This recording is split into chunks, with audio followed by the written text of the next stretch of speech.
All right, it looks like we are live. I do like saying that. Um, Welcome, everybody. My name is Diane Rose Solomon. I am the founder of Animal Magic Films. Here we go. This is me just for a moment. Whoops, it didn't go. Show. There we go, just for a minute. Thanks for joining us for the 21st interview in the Science and Magic of the Human-Animal Bond interview series. We will be exploring many of the ways that animals help people, people help animals. In my world, it's a both and conversation where we all benefit from this bond. I know I've benefited immensely from my relationship with my pets, from a surprise therapy dog visit in the hospital years ago. I also experienced great joy watching other people heal from their interactions with animals. So be sure to like this video and subscribe on YouTube, and please join our Facebook group, The Science and Magic of the Human-Animal Bond. But now we get to hear from you, people who are making our relationships with our pets, our communities, and our natural environment just a little bit better. So I'd like to introduce my guests today. Let me get rid of this goodie so we can see your names. We've got Jamie Baldanza and Deb Lee Carson. Welcome, both of you. It's so nice to see you. Nice to see you too. Yeah, they are filmmakers, and we're going to be hearing today about their film series coming up called Wild Lands, Wild Horses. And I'm super excited. I've actually seen the pilot, so I know from whence I speak. But let me tell you a little bit about both of them, and then we'll speak with them. So Jamie thrives on driving creative ideas from beginning to end. As an art director and a creative director over the past 14 years, she has helped develop some of the most recognizable brands in the world. This was corporate America. As a horse lover since birth, Jamie quit her job in corporate America to follow her passion, photographing wild horses all across the Western United States. With a greater outreach from a growing Instagram following, by the way, her Instagram is phenomenal, she was inspired to do even more. And utilizing her talents, Jamie created her own production company that concentrates on bringing animal causes to the public through film and photography. Her latest project, this docu-series Wild Lands, Wild Horses, will help bring awareness to the wild horse cause, and it's a really important cause. Deb grew up on a dairy farm in southeastern Minnesota, surrounded by horses, dairy cattle, and land. And this rural upbringing instilled in Deb an unwavering respect for the earth, a tough work ethic, a fierce independence, and a love of the wild. I love that. Since 1999, when Deb first began using a camera as a creative outlet, she has been published, shown her work in multiple shows, been featured in numerous media outlets, approached by National Geographic, led wild horse workshops, won countless awards, and her work hangs all over the world. After Deb's first encounter with wild horses in 2006, she recognized that wild horses needed a voice. Deb chose to focus her creative eye on her lifelong bond to the horse and began pursuing these stories, realizing the physically demanding work of photographing wild horses, tracking them over rugged, isolated, desert and mountainous terrain is not for the feeble and may only be for a limited number of years. Deb has over 50 years of equine reproductive experience. Wow. 12 years of observing horse behavior, 3 years working at Colorado State University Wild Horse Contraceptive Study as a field research technician, combined with her fierce respect and experience as a farmer, rancher, and organic grower, helps her appreciate the tough task at hand in managing America's public lands. And I'm reading all this because this is really important to our conversation today. Deb's ultimate goal is to introduce more Americans to our wild horses and potentially discover on-range management solutions that will work for all stakeholders. At the heart of her work is the focus to find adoptive settings for these living symbols of America's heritage. Wow, both of you are incredible, individually and collectively. I've seen your pilot. Let's talk about it. Let's first start with what inspired you to start making films about wild horses. I got a little taste of it from both of your bios, but I'd like to hear a little bit more from both of you. Sure. I guess I'll start. And apologies, I have a cold, so I don't sound like myself, and I'm a little nasally. But yeah, great. Thanks. Deb and I started out as wild horse photographers, and we just really wanted to do more, bring more attention to them.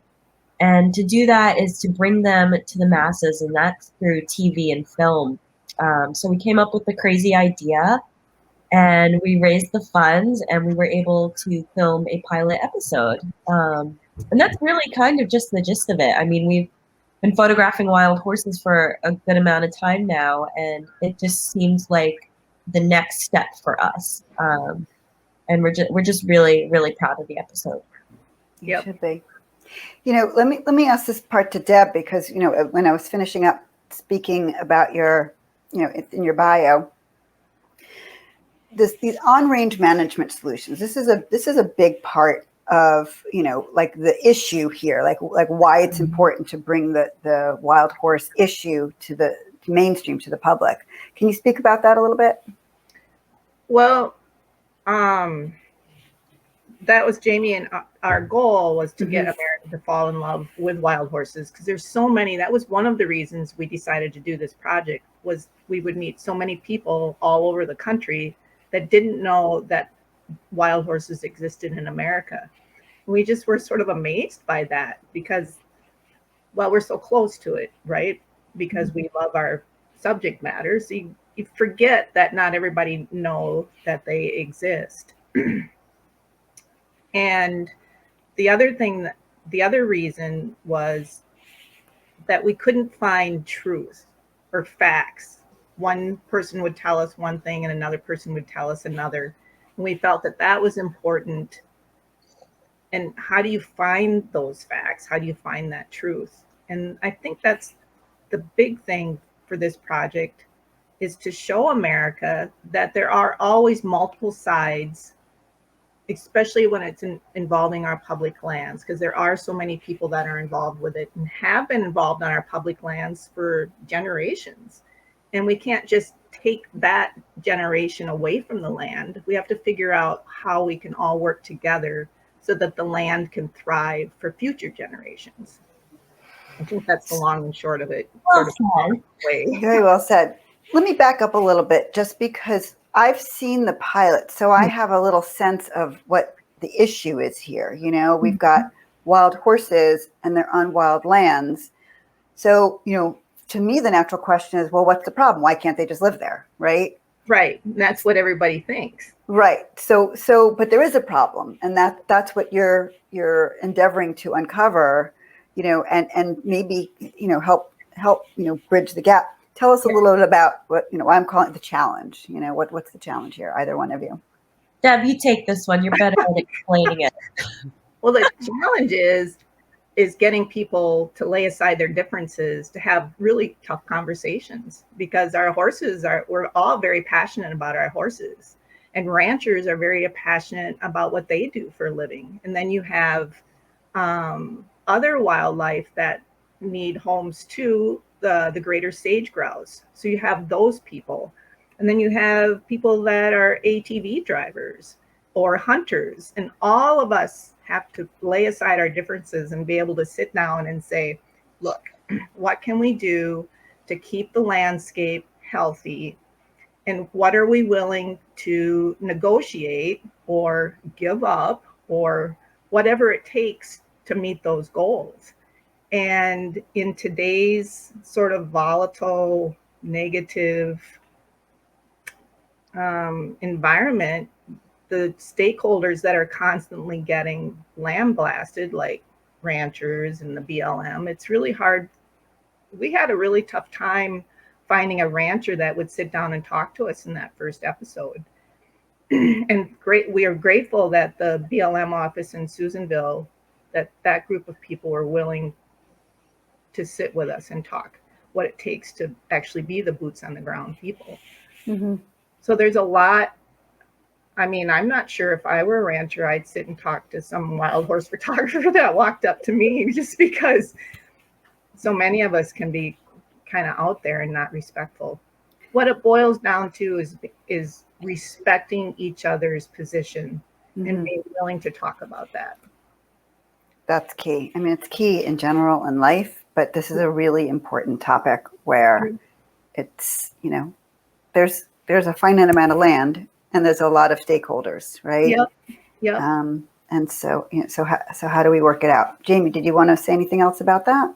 I mean, just to add to that, a lot of it is about the land. How can it thrive and survive and sustain everything that's on it? We are really looking towards solutions that is a fair balance between the stakeholders. So it's not so heavily sided to one or the other. That's yet to be discovered, but hopefully the show will do some digging and we'll talk to some people and we can all kind of come up with some solutions together. So you've made this one pilot episode. How many episodes do you have planned? And what's the purpose of having multiple episodes and different locations? Tell me about that. Sure. Yeah, so we are planning 12 episodes, and that's 12. So we're going to film 12 different herd management areas that are also just called HMAs.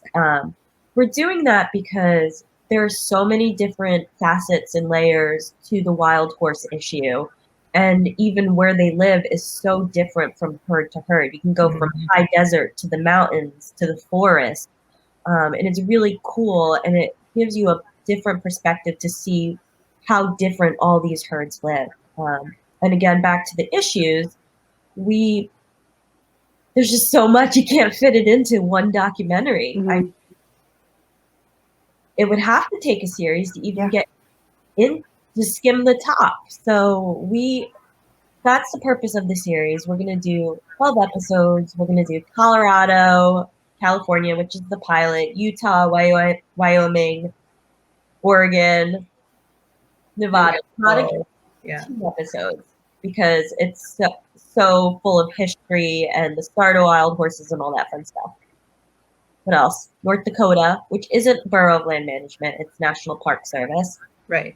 New Mexico and Arizona. And Idaho. Wow. So you're going to be all over the place. All over the place. And it's all based on a really cool story about a Mustang that's been gathered from the range. And then we work the story around that particular horse, where they came from, and then we start from there. So each episode has its own unique horse. Yep. Oh, I didn't realize that. That's really cool. Yeah. Yeah. Sorry, just to touch upon that more. Thank you, Deb, for mentioning that, because that's a big part of it. It is. I was just thinking about casting calls. Yeah. So a big part of each episode is wild horse adoption. Right now, there's about 50,000 wild horses in government holding pens that are available to be adopted to the public. Mm-hmm. So we want to raise awareness by showing successful stories from a horse that was rounded up or gathered from that herd that we're viewing. So we'll always kind of see it go full circle. That's amazing. And, you just shared something that until I saw your pilot, or right before then, I didn't even know that there were 50,000 wild horses living in a pen waiting to be adopted. Can we define what pen is, though? Can you define the pen and explain also like the process a little bit? Because obviously somebody can't just say, "Oh, I just want to adopt a wild horse." Again, more layers. Yeah. Right. What's the synopsis of what the process looks like, and explain what the pen is, because it doesn't sound as appealing as apparently it's less bad than it sounds. It depends on the horse. There's probably over 30,000 horses that are actually on pasture lands that the BLM contracts with ranchers or people that have the appropriate land to sustain a certain number of wild horses, and then they go there to live, and that's their forever home. That's called long-term holding. Yeah. Okay. And pretty sure you can't adopt out of long-term holding. Yeah. No. So those horses are blessed. They get to go live with all their buddies and in these beautiful pastures. And then there's the short-term facilities where they actually are in pens, but they're like Litchfield. The corrals or the pens were beautiful. They were large, and the horses are well taken care of. And so, Jamie, why don't you talk to the adoption process from the BLM, because I've not experienced that, but you have. Sure, yeah. So basically, if you want to adopt a wild horse from the Bureau of Land Management, you send in an application. There's certain requirements that you have to meet. Once you reach those requirements, you can either bid online for a horse, or you can go to the actual holding pen and pick up the horse on the spot. I'm pretty sure you need an appointment for that. But it's relatively easy. And then, of course, if you don't want a horse straight from the wild, there are programs out there that will gentle the horse for you. There's this program called the TIP, Trainer Incentive Program, and they'll take the horse that you want and they'll gentle them, which means you can put a halter on, you can pick up their feet, they can trailer load, and then you still pay the same amount adoption fee, which is $125, and you get a gentled wild horse, and then you still get to work with it and train it and be a part of that journey. So there's definitely tons of different options if you want to adopt a wild horse.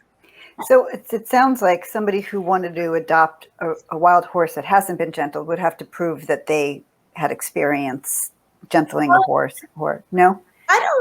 You know what, to be honest, I don't know. I know it would be more like they have to have 6-foot fencing, Right. Okay. a certain size area, and shelter. And it's more stuff like that. I don't know if they check the credentials and if you trained a wild horse before or have that kind of experience. Interesting. Very interesting. Anything you wanted to add to that, Deb? I don't think so. I mean, I've adopted my own horse, but it's from the National Park Service, so it's kind of a different process. Different process. You know, one of the things that I'm thinking about is, as you're speaking, is that, first of all, what I've seen, you're both, photographers, and you make beautiful art. And so the photography, the cinematography in your pilot is beautiful. I mean, Yeah. it's the lands are beautiful and the horses are beautiful. And you speak with a lot of the different, as you said, the ranch, you guys got to speak with rancher, people from Bureau of Land Management. So you're combining this discussion with all these stakeholders with this beautiful film, and it's, or ultimately it will be films or docu-series. And it's so great because it's beautiful to watch and you're learning, and, it's really great. Yeah, we're learning too. That was kind of the other reason we decided to do this, because it was an excuse for us to knock on doors to say, hey, we want to talk to you because we want to learn. That's great. Yeah. But we also want America to learn at the same time. Yeah.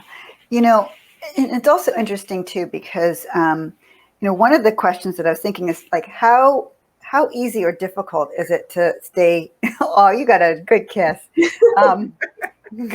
to stay neutral, because, we have our thoughts and feelings about the ways we want these things to go ahead of time.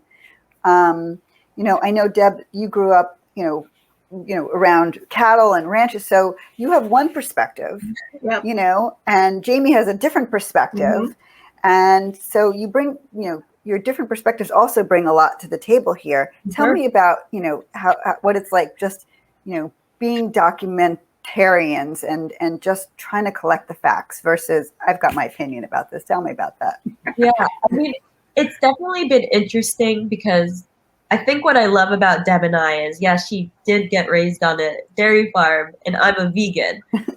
So we have to practice what we preach and come together in the middle. But it comes naturally to us because we just love each other. Right. But, except that one time. No, I'm kidding. We won't get into that. Yeah, no, I'm kidding. Totally. So at first it was really, really hard because horses, for some reason, is a really emotional topic. We all have very strong opinions.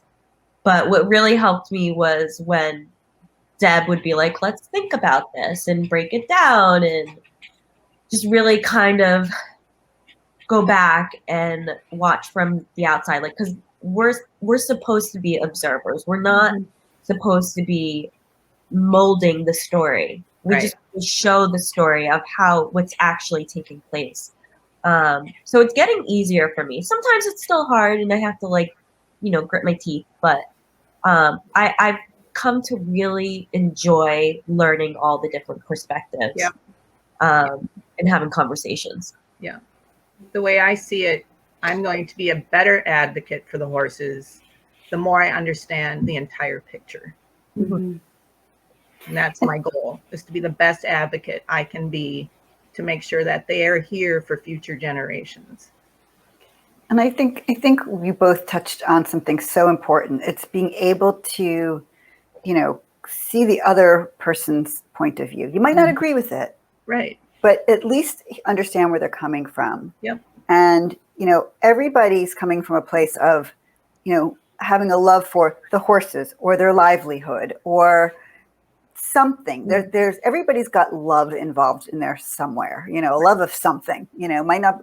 And so there has to be this respect and to ultimately come to some point of agreement, and I love that you're creating art to get this across, and as you said, you're learning as you're doing too, which is brilliant. I love it. So, do you have a favorite story to share or anything that you want to share with us? I don't know, Deb, do you have one? From shooting the pilot episode or just in general? Or either. What favorite story, anything. Oh, gosh. We have so many. We honestly have such a good time. We make sure we have fun. Yeah. So we're always laughing. But we also have really beautiful moments. You know what? I actually have one. Go for it. Recently, we just went to Theodore Roosevelt National Park and to create a mini series just to get more content out there. And we'd wake up at like 4 a.m. to get the sunrise. It's like 2 degrees. But we just came upon Red Faces Band, the morning light, and it's so cold you can see every breath they take. And it was just one of those surreal moments where you're just like, where am I? Like, this place is magical, and am I ever going to see this again? And it's for me, it's moments like those moments of quietness and just being a part of the environment that really stick out. It's really beautiful. Yep. It's really beautiful. I guess from the pilot, probably the coolest thing we did was when we did the herd count, when we did the flyover of the HMA, because we'd been on the ground for a week ahead of time. And I'm pretty good by looking at a map and kind of get a sense of what the landscape is and stuff, but to see it from the air and then tie it all together, that was really fun. Except when we hiked in then 3 miles later to get to the horses we saw from the airplane, and then we hiked, it was hot, and we got in there and then they all took off. Literally 100 horses saw us and they're just like, nope, not today. And we're like, oh my God. Yeah. And that happens a lot. So that's the crapshoot when you're a wild horse photographer or working with any kind of wildlife. You're either going to get blessed or you're not, but you're not going to get blessed if you're not out there. Exactly. And clearly you guys, I guess you were patient enough for long enough because you got some beautiful footage. So, and I remember one of the scenes, I don't want to spoil it. But at one point I think Jamie had walked off. Yeah. And something really cool happened. I was so mad. Well, what I'm talking about, this pilot, we have a big surprise because it's not that I'm so special that I got to see it, but everybody who's watching is going to get to see it too. Tell us when people are going to get to see it and where. Sure. So starting tomorrow, June 9th at 8 p.m., we are releasing the pilot episode for all to watch for free on YouTube for whenever you want to watch it. So we encourage you to come watch and leave some comments and start some conversations. Yeah. And the reason we're doing it on YouTube was because in 2020 we hit the film circuit and we couldn't release it to the public until that was done. And you got so many accolades and awards. So congratulations. Clearly, it's been really well received. And I trust that it's just the beginning. You'll find your path and this docu-series is just going to happen. Before we go, because I want to put this out there, what's the greatest obstacle right now to getting everything filmed? I would have to say there's two things. I would say funding is huge. Getting picked up by a network. There's just so many variables, and Deb and I, it's really important for us to keep creative control. Because we've had people come up to us and be like, let's throw some celebrities in there. We got to take this person down and that person. And I didn't tell you about this, Deb. I just nixed it. And I'm like, that's not really what it's about.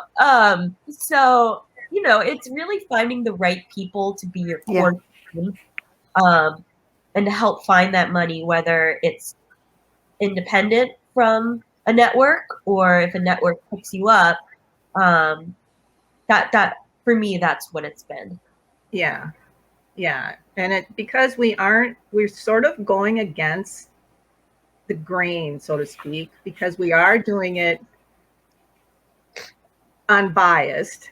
So it's more difficult, I think, for some creators or people to understand that thought process, because it's much easier to jump on the bandwagon and bash people. That's easy to do. But our way is a little more difficult. So it's going to take someone that can think out of that box and be willing to embrace that thought process. And well, before we go, I just want to say that you are able to accept donations, correct?